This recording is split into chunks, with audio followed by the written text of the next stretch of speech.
Bienvenue dans un nouvel épisode de podcast Tricot.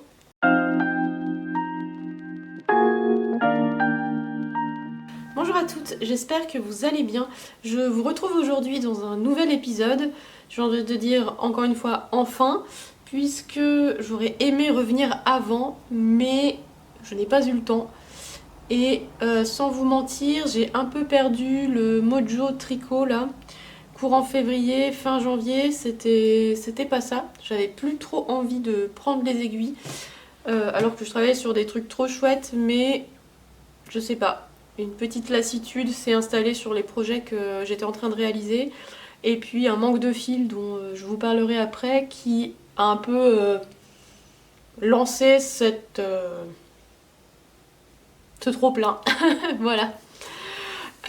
J'espère toutefois que vous allez bien, que votre début d'année vous offre l'occasion de faire de chouettes tricots et de porter de belles merveilles, puisque on a eu froid là ces derniers temps, enfin en tout cas par chez moi.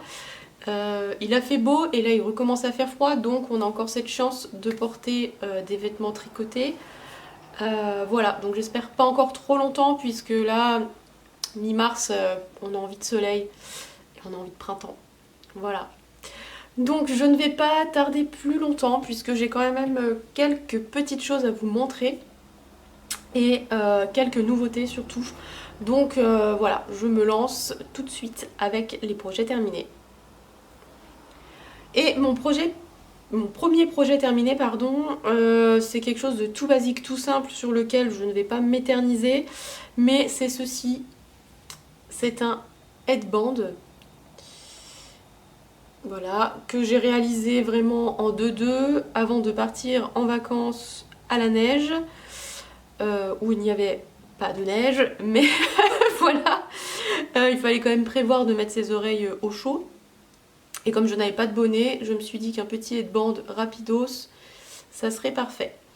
Donc, pour faire simple et court, je suis partie du modèle Frida d'Atelier Emily, parce que j'avais une autre idée en tête en fait. Je voulais me faire un beau headband avec une frise, avec un motif de branches, des noppes, etc. Sauf que avec les fils que j'avais, ça rendait strictement rien. Donc voilà, basique, base du du bandeau Frida de Atelier Emily. C'est-à-dire que j'ai fait simplement du jersey double sur plusieurs centimètres, et à 10 centimètres en moins de mon tour de tête, j'ai arrêté et j'ai rassemblé tout simple avec une couture. J'ai pas fait l'effet de croisement comme sur le patron, puisque voilà, je voulais un truc basique. Pour la laine, ce n'est même pas de la laine, c'est en fait du fil acrylique que j'ai retrouvé dans mon stash et que j'avais acheté chez Emmaüs il y a plus de 3 ans, quand je me suis remise au tricot, puisque j'avais acheté un peu des pelotes comme ça toute seule pour réapprendre un peu les gestes. Et maintenant elles sont au fond de mon placard et elles ne servent à rien. Donc je me suis dit que ça allait être suffisant pour faire ce headband rapide, que de toute façon je risquais de perdre sur les pistes, ce qui n'a pas été le cas. Et voilà. Donc rien de plus à dire que sur ce petit accessoire tout simple. Voilà. Et d'ailleurs, c'est même bien que cette pelote soit partie sur un truc simple et basique, puisque ça a un effet très étrange. Enfin, à tricoter, c'était assez rêche, et en fait, au toucher, ça a un côté un peu spongieux. Limite, je pourrais faire ma vaisselle avec, vous voyez. Mais ça reste quand même doux, enfin, ça remplit son office. Voilà. Hop. Et je l'ai fait en une semaine, même pas, un petit peu tous les soirs. Donc, très rapide et efficace, et c'était très bien dans la mesure où j'avais un peu la flemme du tricot, comme je vous l'expliquais en introduction. Le deuxième projet, qui est sans doute la pièce sur laquelle voilà, je me suis extasiée sur ma fin 2024 et début 2025, jusqu'à ce que je sois saoulée parce qu'il m'a manqué un peu de fil. Il s'agit de mon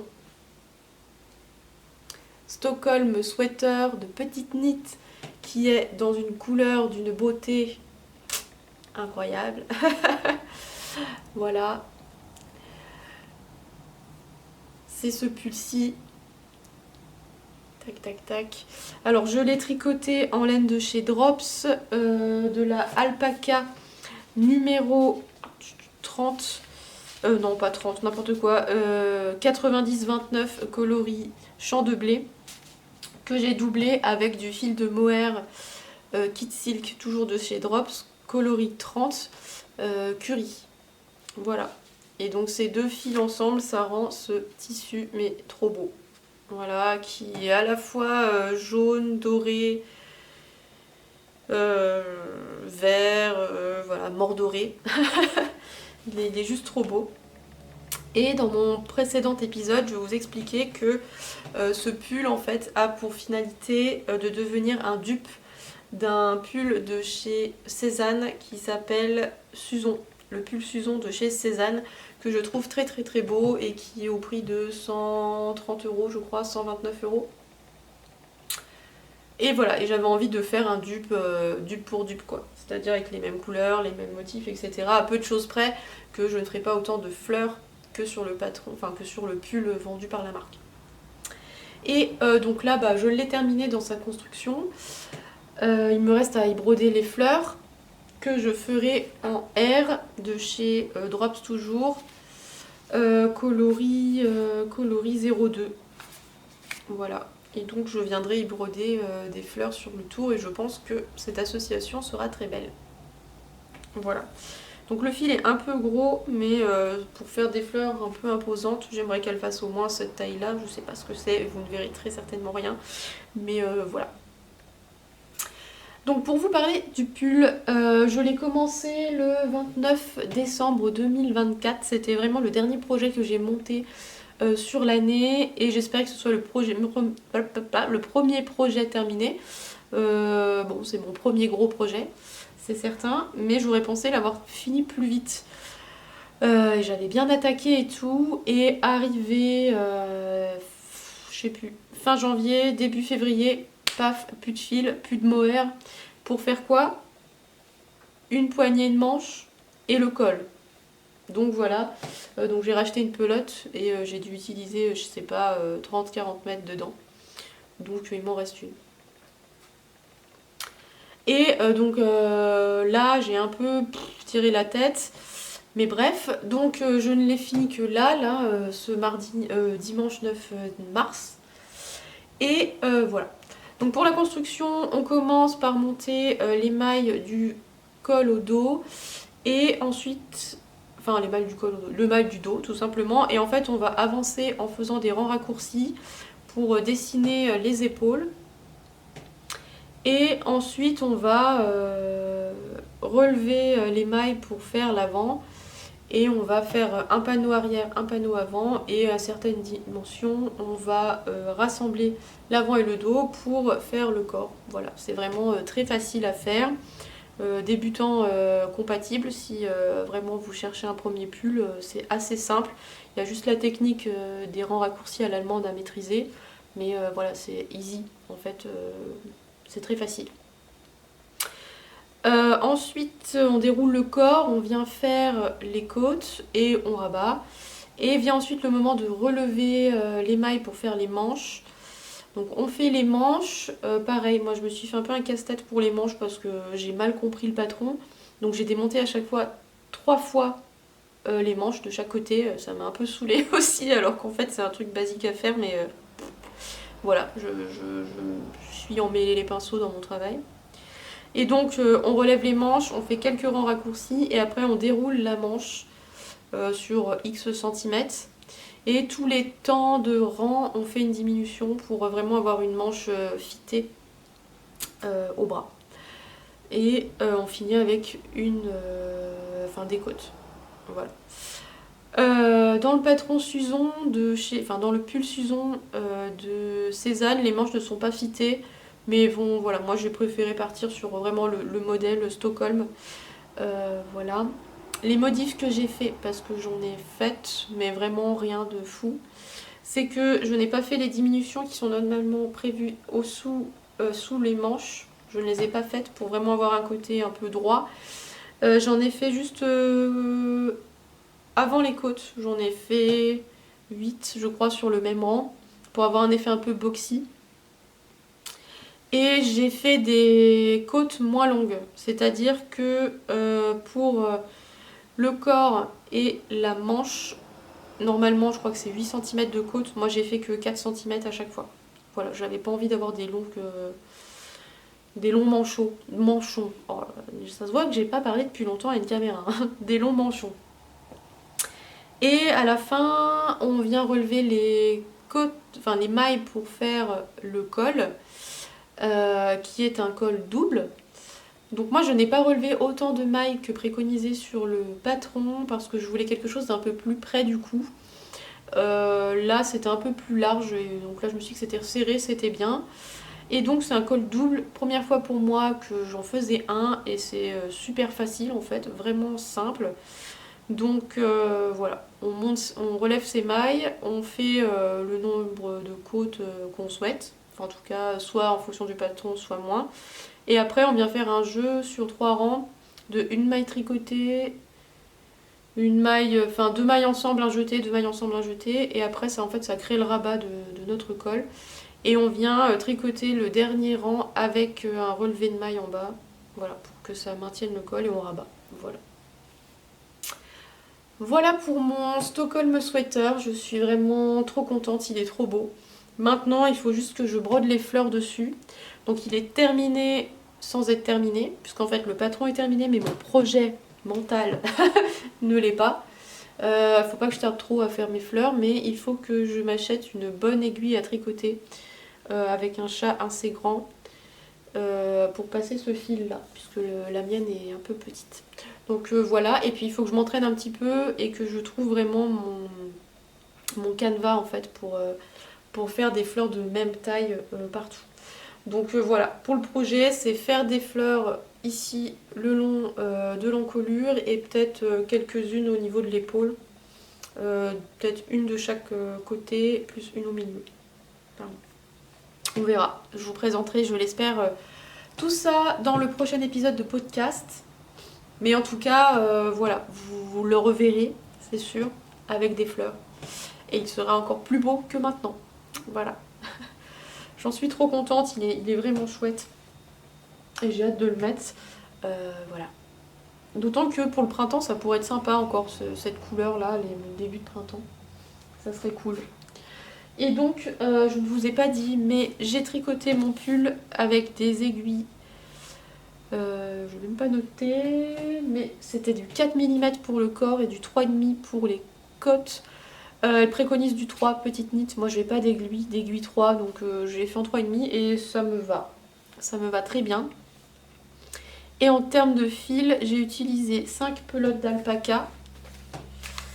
J'en avais acheté un peu trop, donc il m'en reste 2, quasiment 2. Celle-là, je l'ai presque pas utilisée. Je l'ai ouverte, enfin je l'ai inaugurée pour l'encolure, donc c'est pour vous dire, elle est quasiment neuve. Donc j'ai 2 pelotes d'alpaca en rab. Et donc j'en ai utilisé 5 et j'ai utilisé 4 pelotes de kit silk. 4, sachant que c'est 3 et un dixième de la quatrième. Voilà, et il me reste donc tout ça. Je sais pas, je verrai ce que je ferai. Moi j'adore cette couleur, je la réutiliserai. Peut-être, je sais pas si je referai un pull avec, mais peut-être un gilet ou des accessoires. Je verrai, mais en tout cas, voilà, trop chouette. Trop chouette, j'adore. Voilà. Pour ça. Bah voilà, pour mes projets terminés, il y en avait donc 2. C'est pas mal en fait pour quelqu'un qui avait pas trop envie de tricoter là pendant 2 mois. C'est raisonnable. Mais voilà, j'ai quand même un en cours. Que lui j'ai traîné en fait aussi, c'est ça aussi qui m'a un peu démotivée en plus de mon travail sur les manches de mon Stockholm sweater qui était interminable, l'absence de mohair, etc. et les chaussettes que je fais, puisqu'en fait je suis sur une paire de chaussettes pour mon compagnon. Et voilà, j'en ai fait une. Donc elle est un peu toute pliée parce qu'elle est dans ma pochette de transport. Mais j'en ai fait une. Voilà, les monstres à chaque fois. Donc, pour rappel, si vous êtes nouvelle ou si vous ne l'avez pas retenu, parce que je comprends qu'on ne retienne pas cette information. Mon compagnon fait du 45, donc c'est très long à faire. Voilà. Et je lui tricote une nouvelle paire de chaussettes en laine de chez Regia,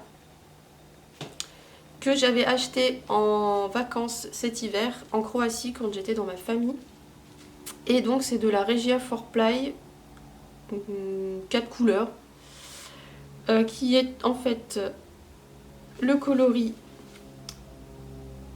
04067 et qui est composé pour une pelote de 50 grammes pour 210 mètres.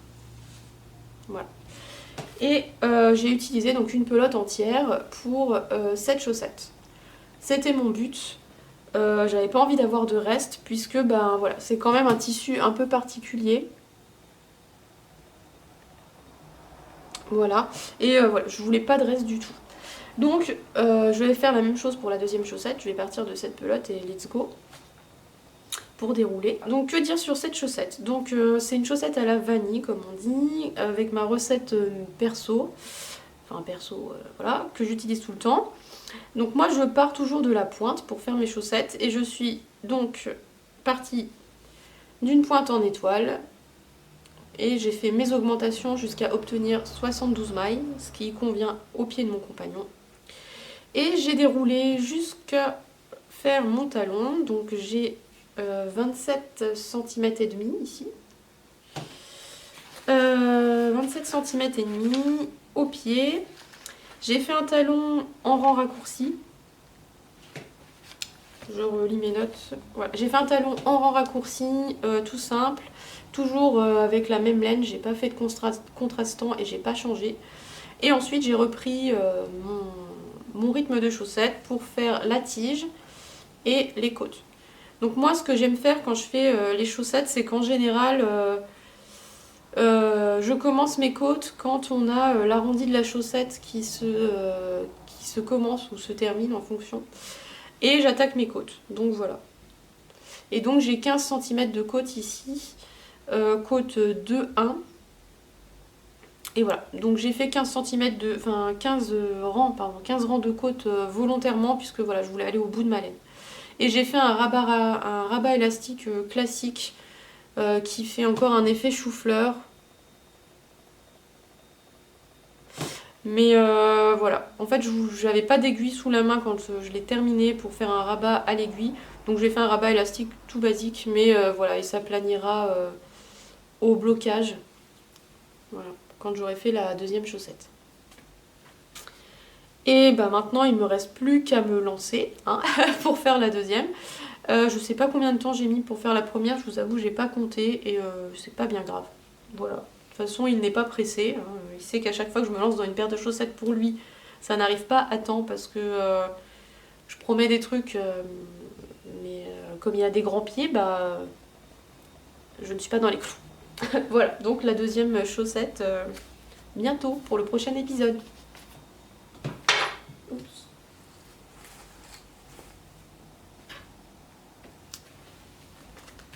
Maintenant que j'ai évoqué mes projets terminés en cours, là je vais vous parler de mes acquisitions et aussi des futures choses que j'ai prévues de faire. Donc dans les futurs projets, il y a notamment un châle et j'aimerais faire le châle saison de laine poudrée, si je ne me trompe pas. Et pour ce châle, j'en parlais déjà dans mon précédent épisode, j'ai envie d'utiliser mon écheveau de Cowgirl Blue, qui est le coloris Happy Days, que j'ai acheté il y a quelques temps sur Lily Come To. Voilà, donc mon écheveau il s'est complètement déqueugné, mais voilà. Et je ne savais pas avec quoi l'associer, j'ai fait pas mal de recherches, etc.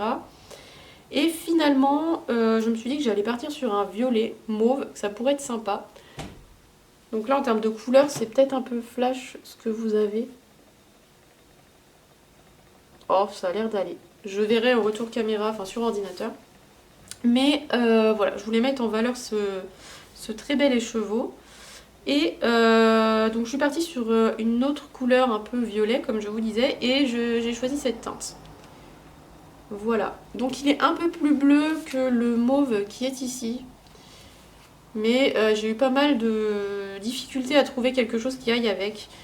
Et j'ai jeté mon dévolu sur une laine de chez Hobby. Alors je n'avais jamais commandé sur ce site, je n'ai jamais tricoté de laine de chez eux.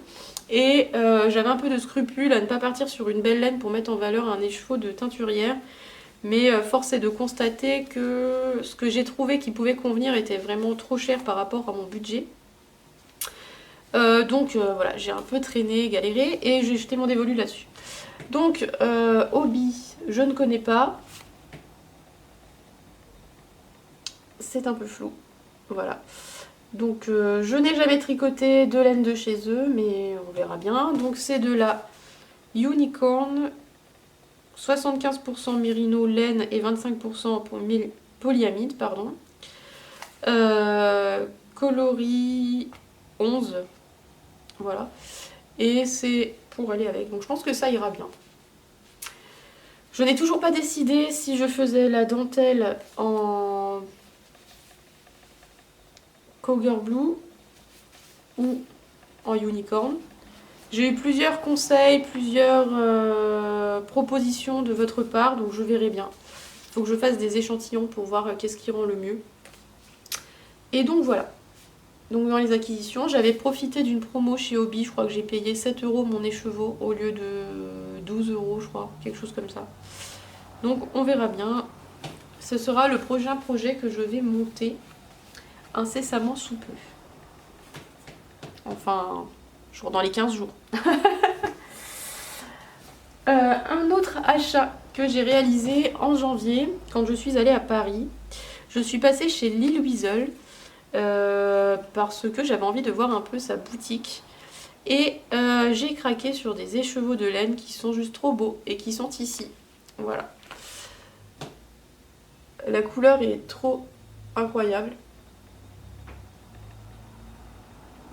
Il s'agit d'une marque que je ne connais pas du tout, qui est de la Earthy Yarns Made in Turkey, donc c'est une laine fabriquée en Turquie, de la qualité Harvest, et ils mettent fingering et même extra fingering merino, qui est trop belle et qui est couleur cranberry.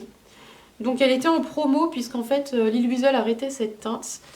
J'ai trouvé 3 écheveaux qui, sauf un seul je crois, n'est pas dans le même bain, mais bon, c'est pas bien grave.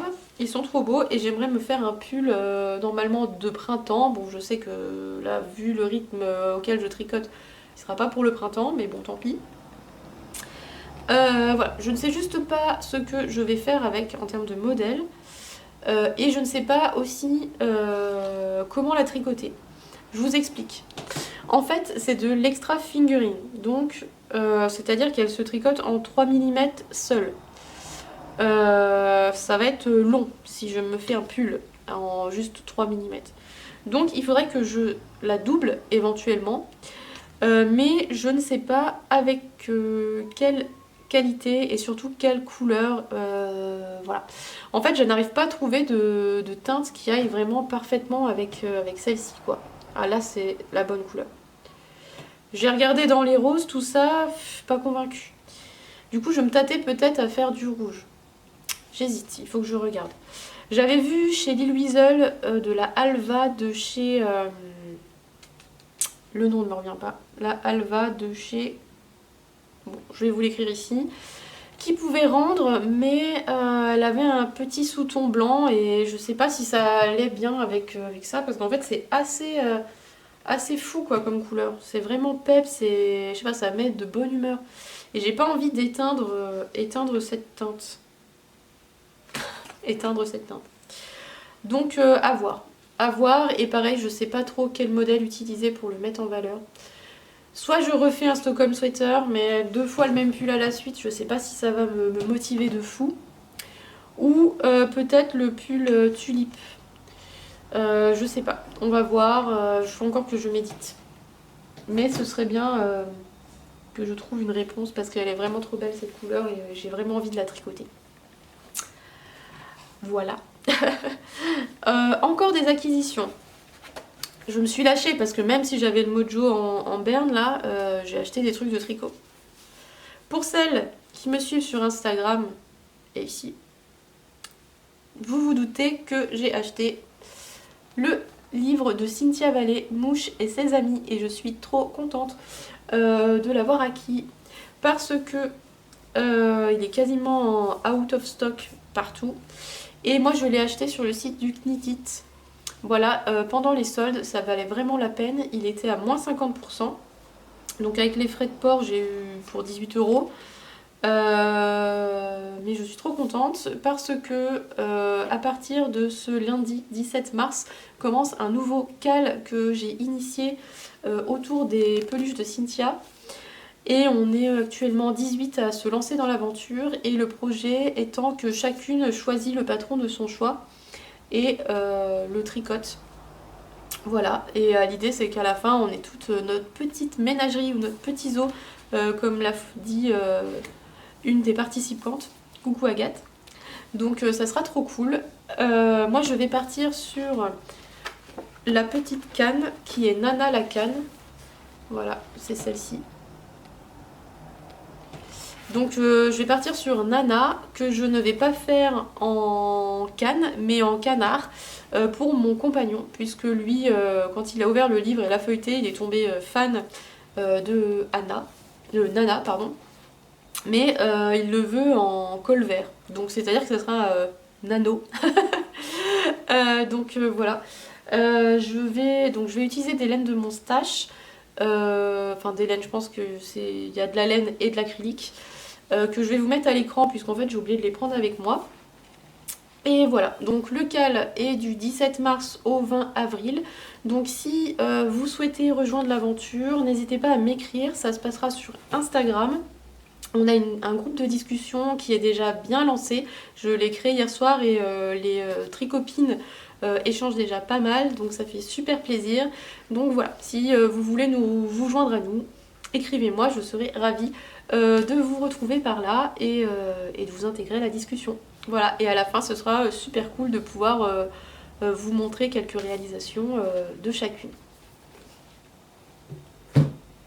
Et enfin, dernière chose à vous dire et à vous présenter, c'est encore une fois un livre que j'ai reçu de la part de ma petite sœur. Il s'agit du livre de Mylène Delarue, alias Folie Ordinaire, que vous n'avez pas loupé si vous êtes sur la tricosphère, et qui est donc adapté un patron de tricot à sa morphologie et son style. Voilà, donc j'avais très envie de découvrir cet ouvrage parce que maintenant que je tricote un peu et que je suis un peu à l'aise, je ne suis pas encore une experte du tricot, même si ça fait 3 ans, j'ai envie en fait de tenter d'autres choses. Je me dis que peut-être c'est ça qui m'a créé une lassitude dans le tricot, c'est de peut-être ne pas créer. Voilà, et donc j'ai envie de tenter d'adapter des choses qui pourraient me correspondre et voilà, me permettre de créer des pulls pour moi. Voilà.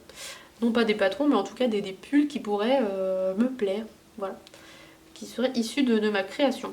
Et donc je l'ai déjà un petit peu feuilleté, c'est vraiment super cool. Donc il y a plusieurs parties, donc une partie pour commencer où on représente la laine et le matériel, une partie pour expliquer comment on s'adapte à sa morphologie et comment adapter à son style, et enfin donc un patron pour nous aider à designer. Donc c'est vraiment trop chouette, j'ai hâte de me lancer.